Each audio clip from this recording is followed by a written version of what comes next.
Let's discuss the benefits of not backfeeding a transformer, particularly in your customer scenario involving a 500 kV ampere transformer stepping down from 208 volts to 480 volts for rooftop units, and the addition of an 800 amp 208 volt production line load.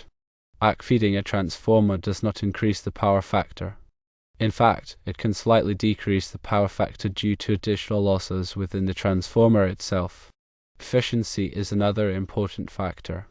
Backfeeding can actually reduce transformer efficiency, leading to higher energy consumption.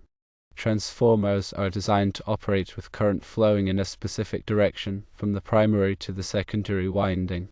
Reversing this current flow increases copper losses, which in turn can lead to overheating.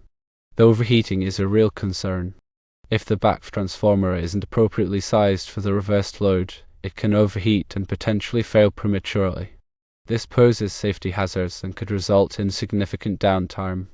Harmonic distortion can also be introduced into the electrical system by backfeeding. This distortion can interfere with the operation of other equipment and reduce the overall reliability of the electrical circuit. Now let's consider the benefits of feeding the new 800 amp load directly at 480 volts. First, there are reduced installation costs. Installing a new 480 volt service and feeding the 800 amp load directly is more cost effective than backfeeding. This is because the required copper wire and conduit sizes will be smaller for a 480 volt system compared to a 208 volt system carrying the same power. Second, there is improved system performance. Operating the new load of 480 volts reduces the overall current draw.